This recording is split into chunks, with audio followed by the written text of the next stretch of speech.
Poddin My Noggin, hosted by CK Sims, creating a platform to elevate, educate, and heal by creating a space where people can share their stories of struggle, triumph, and redemption.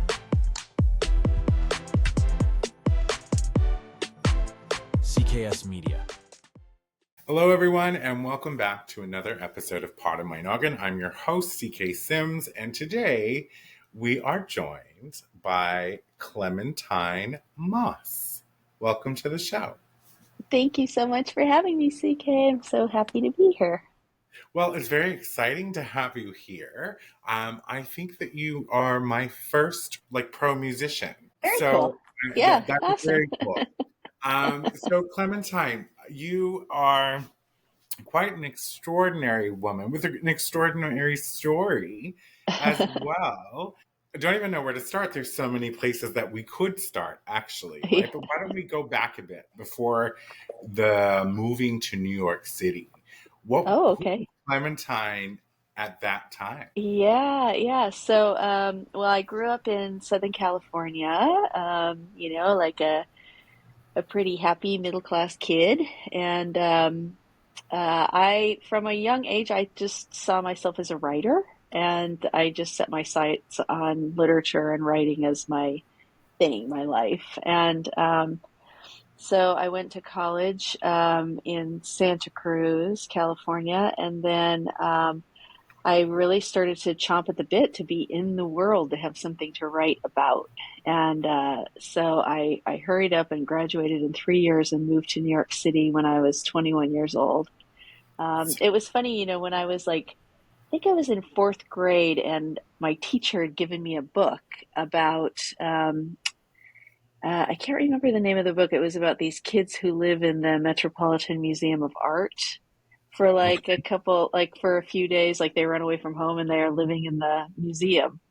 And she wrote in there, I have a feeling you're going to live in New York one day. And she kind of sealed my fate by saying that, because from then on, New York always just seemed like someplace that I really needed to be. And plus all my favorite writers had been there and lived there. So I kind of knew I was on my way to the East Coast from an early age. So 21, still so young, and you're off to New York City to pursue a career in writing. Yeah, I didn't really see it like a career in writing, which was maybe a downfall at the time. I just figured that if I moved to New York, I would be where a lot of my favorite writers had gotten a lot of inspiration. And I didn't have, at that time, I really just didn't have a plan. I didn't know how the idea that maybe I could work as a journalist or work, as a writer. I didn't really put that together. I just said, I'm going to go and write. Right. And, so when I moved to New York, I just started bartending and working in restaurants and trying to write about my experiences. And I wasn't getting very far because I started getting really frustrated in the feeling that I had lived what I saw was a really sheltered kind of life. And I felt like I didn't have anything to say, and I felt a little lost at that point. I didn't have a lot of direction or guidance, I guess. And then that's where music came in. Right? That's on point if you think about it, because you were 21, 22 years old, lost. Yeah. Not sure, no guidance, that sort of thing. Yeah. What I find fascinating, though, is that you went to New York City to write. How did you have to tell the transition? So, right now, you're giving me the typical what I'm seeing in my mind is that movie where the kid grows up and they're compelled to move to New York City and they're working the bar and restaurant scene, trying to find themselves, make it. Yeah. I'm loving. I'm already I've emphasized your 20s already, because for me, New York City is and always has been the pinnacle of just the razzle dazzle, right? There's an energy. There's nothing like it. Yeah. There. Yeah. There's nothing like it. So so you're doing how does one go from wanting to write and feeling lost in writing Yeah. Yeah. and working the restaurant scene to getting into music? I know that. See, that's a little twist that I didn't expect. Those are the best I clients. was, yeah, I know. I was, yeah, it was, I didn't know what I was doing, honestly. I felt like I wanted to experience the world and have something to write about, but I just didn't know kind of what I was doing writing wise, and I was floundering. And I had a lot of musicians in my orbit. My boyfriend at the time was a musician, and I was, he was a recording engineer as well. So I was at the recording studio a lot, just kind of hanging out and watching the way that records were made and how musicians, created music. And I started to kind of get inspired in lyrics to write lyrics. He was a songwriter and he would work on his own music at the end of a session, and I'd be in the studio and I would hear him kind of working on songs, and I would feel compelled to write lyrics. So I kind of started to play around with that, um, and then he was always encouraging, and he said, "Well, maybe you should sing. Maybe you should try singing." So I kind of tried singing a little bit, and I was so um, insecure. A great singer is somebody who is like knows themselves a little bit, I think, or has something, that's interesting about them that way. And I was very insecure, so I was not a good singer at that time. And then one day, I was in a practice studio, and the drum set was there, and I said, that's one thing I've never tried. I've never tried to sit at the drums, and so he kind of said, well, go ahead and sit down, and like I'll show you a couple things. And I just was playing stuff. He's like, actually, you're kind of picked it up pretty quick. And he said, well, I'll show you some stuff. We happened to have some drums at that apartment because we just had tons of stuff all over, and there was a drum kit there. So I started kind of playing drums a little bit, and then in this really fortuitous afternoon at the bar, somebody gave me the name of a drum teacher. And that drum teacher, Fred Klatz, is still a teacher in New York, and a great friend now. And he and I just really clicked. Like the way that he described drumming, the way that he was enthusiastic about it, it just kind of lit me up for it. And I realized that I did have some sort of kind of natural ability to it, but also I had a great love for it. Like it started to be when I came home and I saw the drums there, it's kind of what I wanted to do, and so drums just kind of took me over, and they kind of took me over pretty quickly. Within about a year and a half, I was playing in bands, and then it just became this thing that I really wanted to do all the time. Well, And yeah, that's how it happened. It was a surprise to me. Yeah.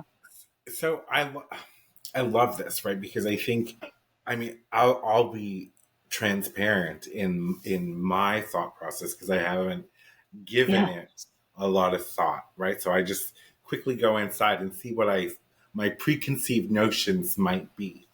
Yeah. And now as you're speaking, I'm actually challenging them because they're up here. So, you know, drummers were always the coolest ones, right? Like I think everybody can just agree on that. I'm glad you think that. Yeah, I I don't think know that that. everybody believes that, but that's cool that you Well, think because I feel like the hierarchy would be like the drummer, then the bassist, then the guitar player, and then the lead singer. Maybe like depends on. I don't know. That's what I formed in my head. I don't. There's no scientific evidence there. But I also think that for me, and I'm not speaking for anybody else. I think I had this sort of, from a lack of understanding, maybe a preconceived notion that drumming wasn't hard, hmm right? It's not. And so when I hmm stop and I think about that, I'm thinking to myself, I'm like, well, wait a second. Drumming would be a skill, one that I probably wouldn't be very good at. Like I have rhythm, but uh like repetitive task, like doing those things, it's not for me. Like I Yeah. just, my brain would just stutter, I think, and I'd Mm. miss something. So when I think of like drumming now in this very moment, I'm thinking of Drumline, the movie. I'm not sure if you've seen it. Mm-hmm. I'm sure you have. Yeah. Uh-huh. Yeah. Uh-huh. So when you were learning from this gentleman, were you Yeah. learning notes like to read the? Because I don't know if they're called notes. I don't know anything Yeah. about drumming, so this is an Yeah. opportunity. Like I know you have to read music in Drumline. That was the one of the big sort of catalyst, if you will, is that he didn't read music, but he could pick Uh-huh. it up by ear. Yeah. Um, so was that a part of the training or the instructions? Yeah. Yeah, so drumming, I know that it's funny because I didn't know this either when I started playing drums, but drumming has a transcription, a way of writing out, just the way that, you would, for a guitar, you write out the notes, right? In drums, you write out the hits, right? So every time the bass drum hits, it appears on a particular line, on a staff of music. So the bottom line is the bass drum, and the middle line is the snare drum, and so when you're reading it, you're basically reading time, right? So you're reading where things fall in time, according to the rhythm that you're in. So if the rhythm is 4/4 and it's 1, 2, 3, 4, right? Maybe the bass drum is going on the 1 and on the 3, and the snare drum is on the 2 and the 4. So that the lines will look like 1, 2, 3, 4. So I always Right. kind of saw it. It really makes a lot of sense to me, and I realized that I did kind of see time that way, like in increments, like little blocks of time in my head.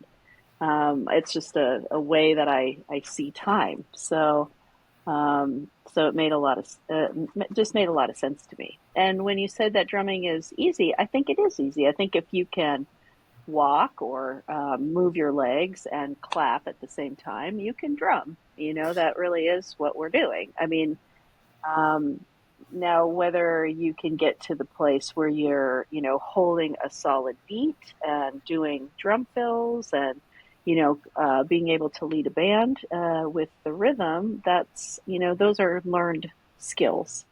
That's where I want to Yeah, stop for a second because that was my next point that was just festering in my head is that yeah, it is the drummer's responsibility to keep time for the whole band. And I yeah. don't know if Hmm. people really understand that either. That part I know. And when you Hmm. were describing the clef just Hmm. now, I play Hmm. piano. So as you were saying that, I was visualizing, okay, so there actually are demarcations indicating what you're supposed to do and when. Yeah. So that's fascinating. That's fascinating. But I would imagine that there is. So you said it was about a year and a half that it took you Hmm. to like for it to consume your life, to take it over, and Yeah. for you Uh-huh. to become the drummer woman and Uh-huh. start doing this for bands. Like when you went and took those lessons, do you remember if there was an intention that you were going to do this, or like what was that thought that when you went to take lessons? Yeah. Well, a couple funny things happened around that time. One of them was that I went to a 10-day meditation Vipassana retreat and had kind of like a big experience and started to come into knowing myself a little bit more, right?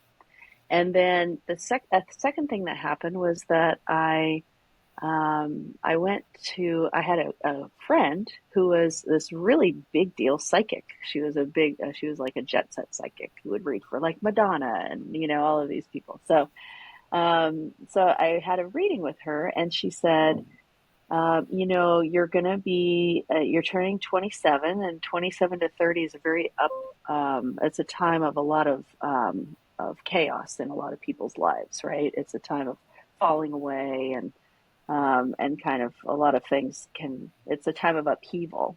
And she said, you're coming into that and you're going to kind of have a hard time, but the thing with you is you could do a lot of different things. You have the writing, you have like a lot of different areas of your life you could go. Said it doesn't matter what you do, just pick one thing and just do that every single day. Like, just devote yourself to it. Even when you wake up and you're like, what am I doing? I was never going to do this. Just do it and see where it takes you. At the end of, the 3 years, I think it'll take you to where you need to be, which was fantastic.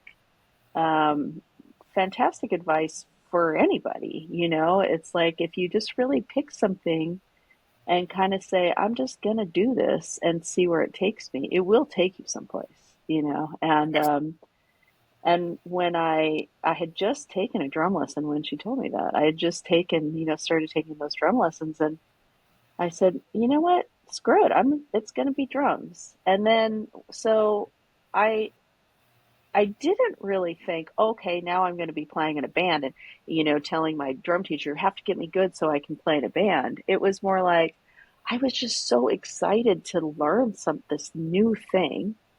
But then in the back of my mind, I thought, I think, I kind of want to work. When I work, I want to be able to travel for a living. And what kind of jobs, like, would you travel for a living? Actually, musician might be cool. And I think I had that thought even before I started playing drums. Like, I don't know, maybe I'll be a musician. Like, that seems like a good job, because then you could travel and you could work. And it didn't matter that I didn't know how to play an instrument. It was just kind of like this kind of goofy thing that I was kind of thinking in the back of my mind. So I guess there was a part of that there, but it really was about just the enthusiasm for this new thing. And then when I would get kind of like, what the heck am I doing? I would remember this woman's voice in my head saying, just do it. It doesn't matter. Just do it.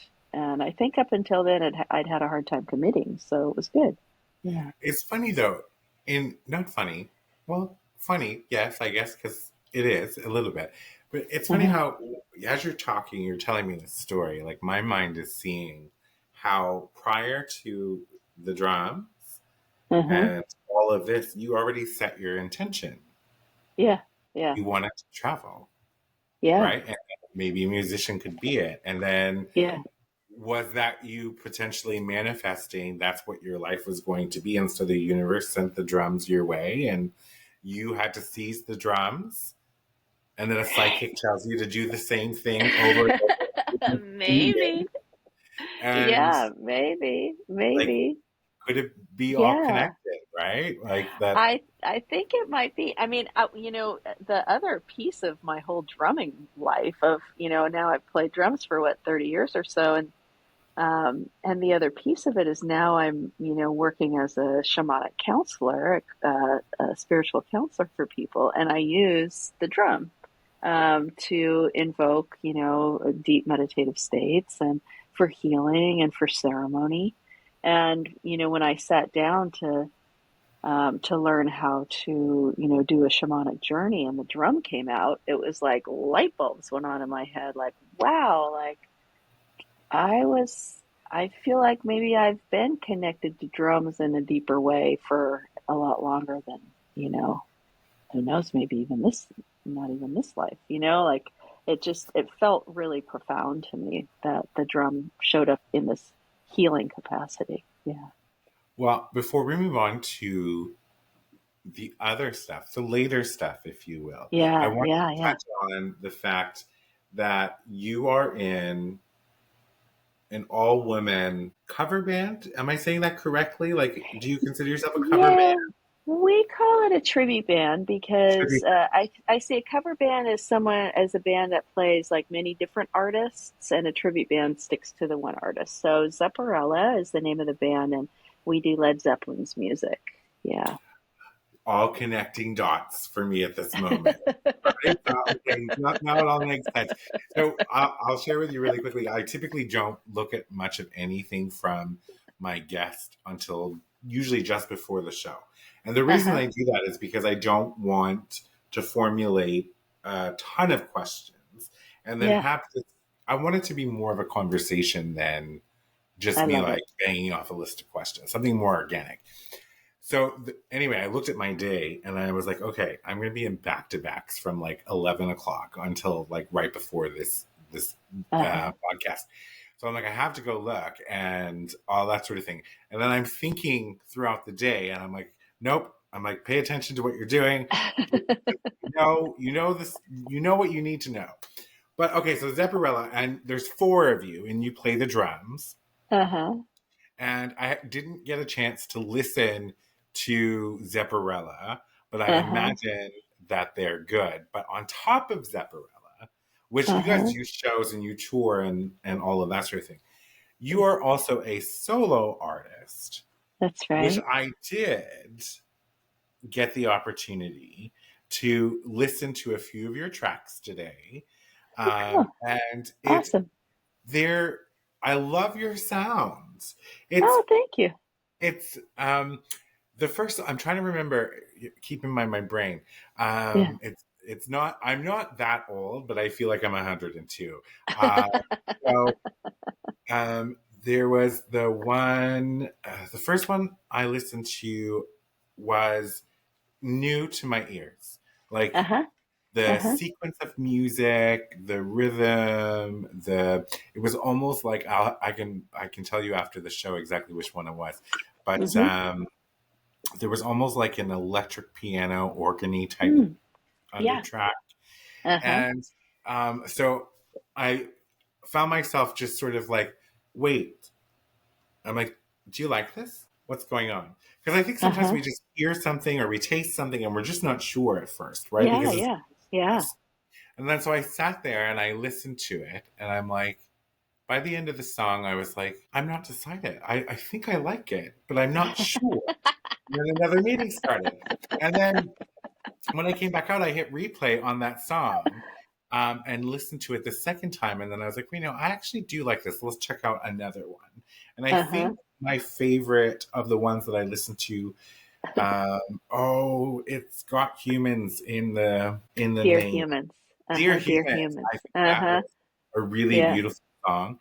Oh. Um, so you have like this sort of light and soft, sometimes airy voice Mm-hmm. with this really cool pitch Mm-hmm. on certain words. And I'm like, Mm-hmm. oh, I like this. I Oh, dig thank it. you. And what I Thank like you. about it, it is very relaxing. Oh, that's nice. That's the vibe I get, is that it's a Uh-huh. very chill. I could see like a really nice lounge, glass Oh, of white wine, nice. and just sort of enjoying that music. It's soft. Yeah.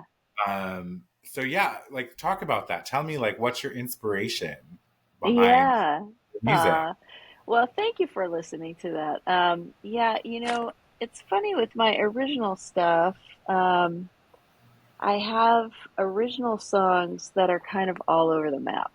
And in a way, I really wish that I was one of those artists who really stuck to genre. My life would be, I think, a lot easier. It would be certainly a lot easier to market and build an audience, because I have quite a few original records, and I would say many of them, like, they're often very, very different. And a lot of that has to do with the fact that, I'm a singer songwriter and I work with other people a lot. And, depending on the kind of musician I'm working with, I'm putting out a record now that comes out at the end of May. And that I was working with this amazing guitarist, right, electric guitarist, and so that guitar, or that, and then I worked with this kind of boogie woogie piano player as well. So there's those qualities to those songs. The songs that I think you're listening to is this record that I just put out of 7 songs, and that record was written just me and a bass player and a piano player. So those songs are a lot more delicate. And we were really a little bit more experimental with rhythm on that one. So I played like the tabla drums or some percussion. If there is a drum kit, like that Dear Humans, it's a very distorted drum kit. Like we were experimenting a little bit with sound, right? And recording techniques with that record. So, you know, it's funny. I've been thinking lately. It's as you create, there's this big, especially for musicians now, there's this whole side of it where you're not only the musician who writes a song and records it and then produces it, but then you have to make all of these decisions about, how the album looks, how the videos look. You need a video for everything, how you're going to write the information about the record, like, what you're going to say about it, how you're going to market it, all of this stuff. And, it's really a mind bending thing because you're creating from that pure creative output, right? But then you have to put on this whole other mind in order to kind of get it heard. And it's not that I necessarily for myself need to build a huge audience, but I feel like I need to do the songs justice. Like by birthing them into the world, my job then is to shepherd them to have listeners, right? So it's easy to get very discouraged, Of course. in that process because you're seeing yourself from the outside.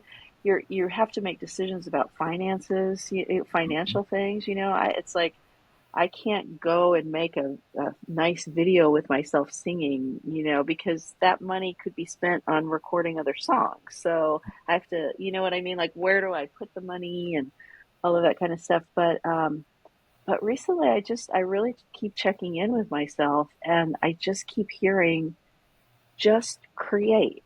Like your job is just to create.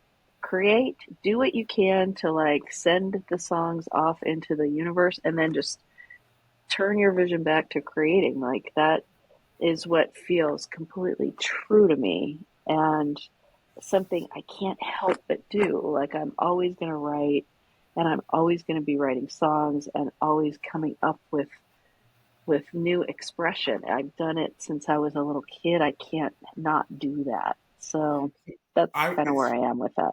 funny what you just said because I'm over here while you're talking and I'm thinking to myself, when you said that it would be easier if you stuck to a genre, Yeah. right? And it'd be easier to market and all of that stuff. I've written a book and Mm. love the creating process. It was about New York City. Oh. Yes. And then, I thoroughly enjoyed that process, got it done. And then as an independent my brain, Uh-huh. um, you have to do exactly what you just said. You have to make decisions and promote and Mm-hmm. what's too much. And I'm biased, so I love this story and I love the characters that I've created and their arc. But like people are critical, and Mm-hmm. I'm a storyteller, not a writer. Yeah. There's a distinction. Like I love to tell stories, but I'm not Mm-hmm. well trained as a writer. So Yeah. um, but what I was thinking was, when you were talking, was why? Like maybe your purpose is to make all of this different styles of music. Because Yeah. what if the universe still has your path for you and someone discovers one of them and then all Mm-hmm. of a sudden they discover all of them and Mm-hmm. there's something there for everybody, or you know what I mean, like there's like I think yes, listen to yourself and that create process, Yeah. like just That's it. create. And it was a Yeah. helpful reminder to me as well because sometimes you get caught up in that noise You get and caught up in it. Yeah. yeah, you It's hard stop not to. pouring Yeah. out your Yeah. creativity. We're going to take a quick break, we'll be right back. Partner today with CK Sims and Poddin My Noggin to get in front of an audience that cares. You will be supporting mental health stories, tales of resilience, and uplifting content, aligning your brand with bringing goodness, authenticity, and kindness front and center.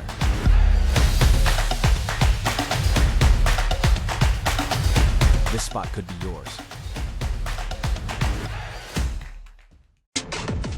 Do you have a story of struggle and resilience?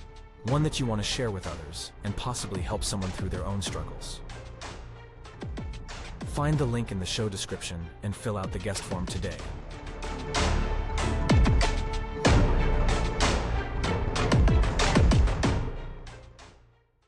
Welcome back, everybody. Before the break, we were talking to Clementine Moss on how She started out as someone with a love for writing, how she moved to New York City and fell into, sort of, I think it was divinely planned, drumming, and has been doing so now for, I believe you said, 30 years.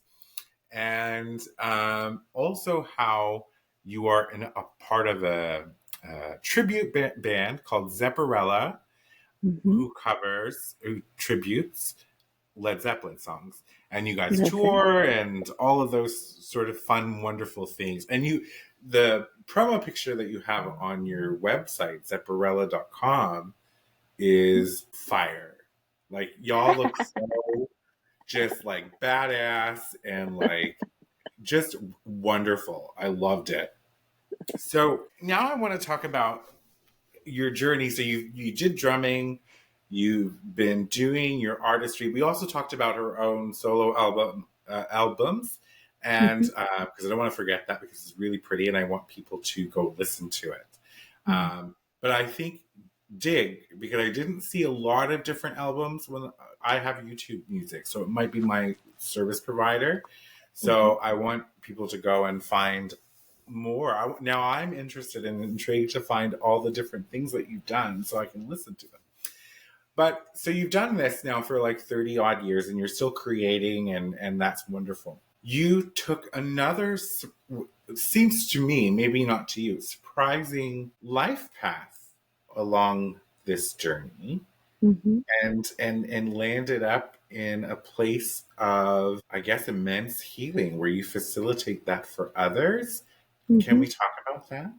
Like, how did that Yeah. happen? Yeah. Well, so, I've been really a seeker, right, for my life. And I think when I look at it, I think that it really was propelled by trying to figure out why I was unhappy. Why I had an interior voice that told me that I was not worthy or worthwhile. I had a very negative voice. And when I look back at my young self, I'm actually kind of amazed that I got as much done as I did because I really was battling, a lot of bad, negative feelings about myself, about there was like this layer of shame within me, and I've done so much work on it, trying to figure out where the heck it came from. I have no idea, but it was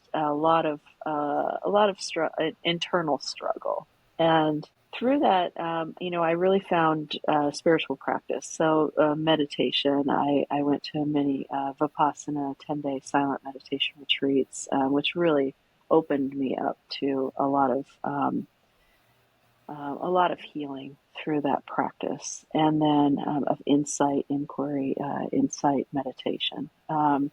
And then, dabbled in different kinds of meditative practices over the years. But Vipassana really was the one that has kind of sustained me all that time. And then I, and I have a wonderful mentor who is a spiritual teacher, and she helped me quite a bit along the way as well to just kind of spotlight ways that I was, kind of causing my own suffering in a lot of ways, and introduced me to a lot of spiritual thought, more Vedanta kind of stuff, uh, like uh, um, like Indian philosophy kind of things. Um, and then a few years ago, I decided that, I just love psychology and thinking about psychology. And I'd, done quite a bit of therapy to understand myself this way as well, along with the spiritual practice. So I got certified in contemplative psychotherapy, which is basically Buddhist psychotherapy. I did a 2-year program learning about that. And at the end of that, um, program, I somebody suggested that I go speak to a woman in Berkeley, California, who has a school called the Sacred Stream, and she teaches shamanism and a way of modality called depth hypnosis, which combines Buddhism, especially Tibetan Buddhism, Western psychotherapy and shamanic method in counseling as a counseling model. Oh, And wow. yeah, it's a profound healing modality that really helps with PTSD, those cycles that we get in our life that we feel like they just keep coming up, and no matter what we do, we cannot get out of. And working spiritually on those things can be a great benefit in addition to regular therapy. So, I went and, like I said, I took the first class I took was the shamanic journey. The drum came out. I had some profound experiences in the weekend course, and I was and then I started doing my own personal therapy with a shamanic practitioner, and immediately some of those negative voices dissipated. Some of those patterns that I've been circling around with dissolved, and I got really excited about being able to help people to do that. So, I've been certified in everything from being a death hypnosis practitioner, a shamanic applied shamanism practitioner.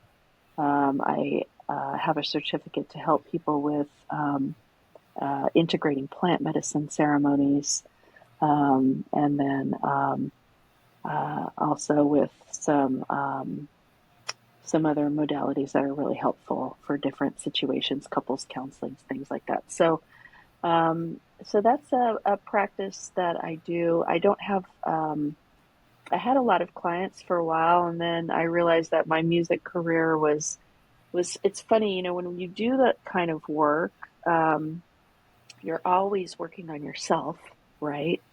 And what happened at the end, at the end of getting certified, I had this big plan, like, okay, I'm going to have so many clients a week, and, this is going to be my new thing. And instead, what happened was my creative life just blossomed, and all of this music started to just come out of me. I wrote the book. I wrote my book. It was just like, I just have been in this complete, like, my creative cork came flying out in the process of, all of this work. And so, so I have clients, but, not, it's not like a 9 to 5 kind of thing. Yeah. To me, that makes sense, though. Yeah. Like, if you're thinking about, like, the spirituality of things, the energies, the alignment, all of that internal work, and plus you had been a consumer of therapy, you had said, for a long period of time. You've taken it to the next level, all of those things. You're removing blocks. You're allowing that free flow to move through you. So this translates in my head. Can I be a antagonist for a moment for people who are at home? So, I mean, I think there was probably a period in my life where I might have been one of those individuals that when somebody talks about these types of therapies or these types of healings, like, they would have had that sort of, traditional sort of nonsense kind of thought. You know what I'm talking about? Have you Me experienced too. that? Well, Yeah. I had it when somebody said, "Oh, there's this." I just went to this, this great counselor. She's a shamanic practitioner, and I had this big wall go up in myself, like, shamanism. Come on, like that. It's just too far. I grew up in California. I have a spidey sense for, like, the kind of woo woo, going too That's the far word I kind was of stuff. looking for. Woo Yes. woo. Uh-huh. Yeah. That's exactly what I was. Yeah. I So have that as well. Uh-huh. it's so interesting because, like, I have always sort of been very much in belief of, like, witchiness, if you will, is what Yeah. I just Uh-huh. call it as a Uh-huh. blanket term, witchiness. Uh-huh. Uh-huh. Um, so I think that my stretch to move through to sort of the deeper understanding or deeper belief, which is not even that deep, really, Mm-hmm. um, that these things have profound impact on people. Because if they didn't, people wouldn't be out here talking about them Mm-hmm. and telling you how they've changed their lives or reshaped how they thought Yeah. about it. So for Yeah. people listening who had that wall go up, Yeah. as we know, when you were talking about the woo woo stuff, I have a great answer to that. A oh, I great way. love it. So Yeah. what Yes. would you say to them? So, okay, and I think it's very good to have that, by the way. I think it's important to be discerning. There's a lot of goofy stuff out there, and people get in a lot of traps and go down a lot of roads. We learn from everything, but sometimes the roads can be very difficult and, to extricate yourself from these things. So, but discernment, good. I'm all for it. When I am working shamanically, right? So I'm going to take something that's real far out there, say a past life regression, right? So past life regression is something that we do when, somebody is very, like we guide them into a deep meditative state, right? It's kind of like hypnosis, right? Where you're aware, definitely aware of your surroundings, but you really are in your internal world. And and we basically you're guided to follow a sensation or a feeling that you have to the first time that you ever felt that, right? Okay. And so say that somebody every morning they wake up with this sense of dread, right? And okay, so we get, first of all, we get very we go through a process of feeling very supported, right? We have a spirit animal or a spirit guide that's with us, that's very supported. So we feel like we're in a safe environment. We go into a deep meditative place, and we follow that place with a series of prompts. We follow that. I guide somebody to follow that feeling of dread back to the first time that they felt it, right? Now, if a person is open then to that part of their imagination, that part of their internal world where they're getting images or feelings or sensing something, and someone says, I don't know why, but I feel like I'm in an old prison cell, right? I'm in an old prison. I can feel like there's straw on the ground, and it feels dark. I feel terrified, right? And it feels like, I'm just wearing like a small robe or something. If I had to say it, maybe I would guess it was the 1800s. I'm in this situation, right? Okay, so some people say, oh, you're visiting a past life, right? But maybe what you're visiting is a metaphor that your mind is giving you to understand the part of yourself that feels trapped and locked and despairing. And that image that you're being shown is just purely a metaphor for that feeling that you have a hard time articulating, right? And so you can be as woo woo as you want, or you can be as unwoo woo as you want to do that kind of work with the proper practitioner, because for me, it really doesn't matter what your belief is. You don't have to believe in past lives. You don't have to believe that there aren't past lives.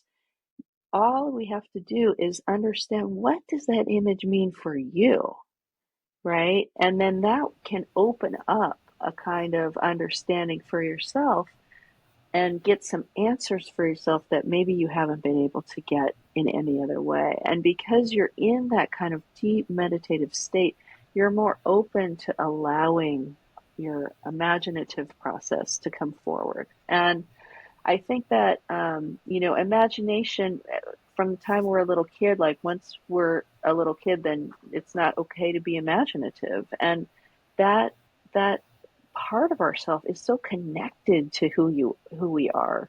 It's a Mm. part of ourselves that is in our dreams, is in our daydreams, is in our deepest knowing. And I think that these practices are really just getting there, and we don't need to believe in anything. All we have to believe in is there's a part of ourselves that's looking to heal itself, and we have the answers within us. It's not Clem the shaman who's going to make, rattle a drum and suddenly you're going to be okay. No, it's you understanding what it is inside of you that needs to be healed and whole. I like that actually. Hmm. So our mind is depicting an image or showing us an image that's representative of what is harming us Yes. so deeply. as That's opposed right. to a potentially, it could be a past life, but it could be more an image of Yeah. something. Yeah. And I'll use, in it, I'll use traditional language, which is, a soul retrieval, a power retrieval, a past life. I'll use that image and you get to decide what that means for you. It doesn't, I'm not saying that that's what it is. If you want to believe it and that creates meaning for you, then wonderful. Um, it really I doesn't have matter. interest in it, but a fear of it as well. So Mm, so we were talking earlier about negative internal dialogue, right? yeah. So for 35 years of my life, that ruled me and kept Mm, me like in darkness. And then a life event happened and mm, realized that I had to make some changes to the dialogue. So I mhm, started beginning, or I began, sorry, that was a repetitive redundancy. I began cognitive restructuring. mm, And I mhm, literally animated this because I'm an animated person, grabbing my thoughts as they came, looking at them, acknowledging them, and then changing them with the goal of neutralizing them or making them positive, mhm, right? As opposed to being negative. mhm, And it took, I think, 6 months of very regimented practice in my life mhm, for me to just mhm, realize one night I went the whole day without a negative thought. And it was like this mm, massive revelation, like this. I'm like, oh my God, there's hope. I can see that there's light at the end of this tunnel. And so it's interesting because throughout the last 8-ish years, 8+ years, I still have anxiety, if you will, and mhm, I still mhm, sometimes catastrophize, but mhm, I don't have the negative thoughts about myself, mm, mhm. right? So the internal Yeah. dialogue, Beautiful. I know that I am inherently good. However, this is where the fear comes in. So Mhm, what you've described is something I would love to do, but the mhm, fear is I'm terrified of what I would find, mm, mhm, right? And I think that stems from that I did so much work to become a person who is by default a happy, positive human being who has nothing mhm, but love and kindness for people in this world. Even the people that he sometimes might have hateful feelings towards, like public mhm, figures who are making asses out of themselves. Um, I still think to myself, I'm like, but that person is a person and they are deserving mhm, of love. They are deserving of kindness. It's just mhm, how I'm rooted now. And I didn't think that was ever possible for so many mhm, years. So I think the fear comes from if I were to go open up what might be hidden deep within, would mhm. that all fall away? Right? Well, I've never had anyone feel worse after going into this. And, I've worked with people who've had early sexual trauma, terrible, terrible things happen to them early on that they really did not want to look at. And, a big part of depth hypnosis is connecting to the part of yourself that has your highest good as its sole intent and making friends with that, which sounds like is what your process has been, is making friends with that part of yourself that has your best interest at heart and feeling the safety and confidence to know that that is here no matter what allows you then to be able to go back to those really difficult situations that maybe brought up some of those negative voices and be able to heal those things um, rather than have them, kind of locked away. And then every now and then something happens, and you're like, I don't know why that happened, but, maybe it's related to those things that are not let go of. So, that's why you work with a practitioner to do these things because the practitioner can guide you to really be able to let go of those things. Shine because when we shine light on them, all it does is, light overtakes darkness always, right? Always. It's always light that comes in And if you shine light on the darkest things, then they will dissolve. It's true, the truth, I I love that. think.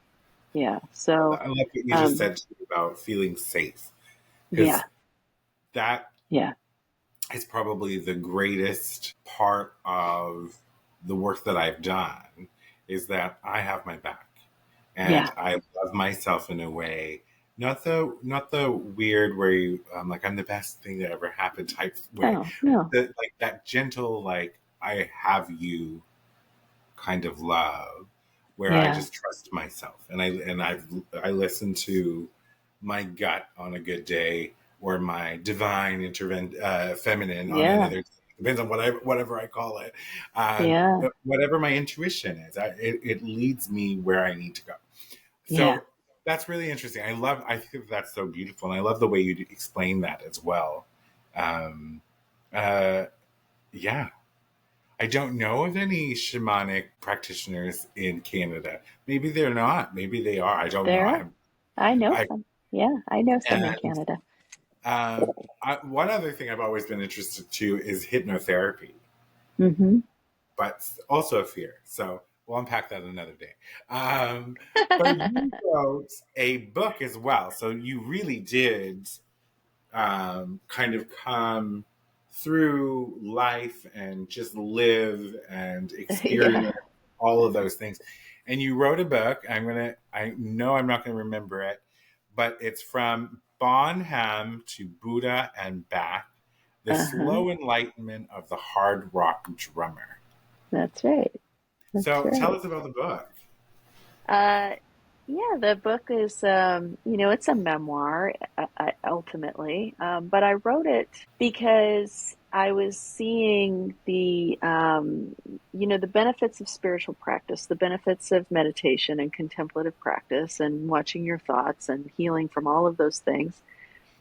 And I was also in the world as a rock and roll drummer. And I would, go out for the weekend and, play shows and everything that goes along with that. And then I would come back and I would be in this very quiet place. And I started to realize that, my rock and roll life was really just a great test ground for all of the spiritual practice that I was doing. And how does it look to sit in meditation very devotedly and do spiritual practice and then get out on the road and have road rage and have to deal with a promoter you don't like and get on stage and play in front of a whole bunch of people, and it's like, how do those the how does one thing affect the other? And I started writing about how the benefits that I got from meditation and how it would show up in my weekend, in my music career. So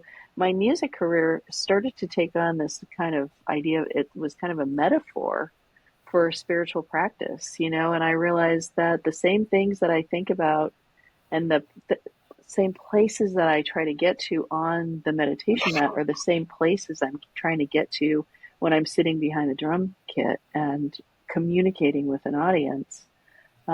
It's all, there are a lot of parallels, and I thought it would be a nice way to show people what the benefit is of devoting yourself to some little bit of work to know yourself, to be able to reach that that center of ourself that is always whole and well, and how does makes me be able to play drums for 2 hours straight easier. It makes me better able to deal with difficulties. It makes me really feel that deep connection of rhythm and music and vibration with audiences. So that's kind of the book, I guess, in a nutshell. Yeah. And people can get it online, bookstores.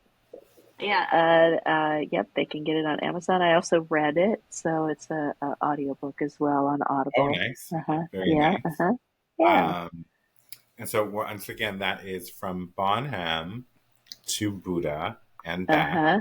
Uh-huh. slow enlightenment of the hard rock drummer. Yeah, and So, Bonham is John Bonham, who is the drummer for Led Zeppelin. So he, ah, so see, that's what. it kind of represents my music. You know, a lot of my music career is his drumming. So that's kind of what that means. Yeah. I love this. So you can check out, if you're watching and wanting to know more, which you should definitely find out more, at clemthegreat.com. I will link it in the description. But also, if you are interested in Zepparella, Zepparella.com, check out what's going on there. Grab the book because it sounds like it's really interesting. Go and check out Clementine Moss on, I'm assuming, music streaming services. Like, so I found some everywhere, more yeah. YouTube music. Uh-huh. So I'm sure there's Spotify and Apple and all of those particular places. Google, find the music, have a listen. And now I'm interested because I want to hear like the differences in the different albums. You know, so this is kind of a long, very boring story, but I recently added Moss to my name. For most of my life, it was just Clementine. And so I just, in the past year, I've gone through this whole thing where I took all of my music off the internet, and now I'm putting new music on, and then I'll start re-releasing the old stuff. So you're right, there isn't a lot of the old stuff up yet, but you know, I'm gradually going to be re-releasing all of that stuff under my new name. So that's what's going on. Yeah. So look at Clementine Moss. Maybe you'll get lucky and find something from Clementine that's still out there. Because I think the saying goes, once it's on the internet, it's always on the internet. It's always on the internet, right? Yes. So, Clementine, what is next for you? Yeah, well, like I said, I have a record coming out on May 30th. That'll be on vinyl too, so I'm very excited about that. Zepparella is coming out with a new album this year. It'll be our 5th album of Led Zeppelin songs, and that will be on vinyl as well. We're playing all over the place. Not in Canada, though.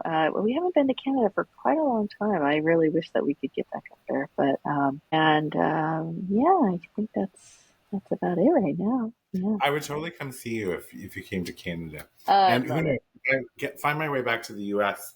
in the near future, I will see if I can catch a show. And this will be the only time in my life where I'll actually be able to say, I know the drummer. So I'll be a groupie. There we go. Well, it has been an absolute pleasure talking with you today.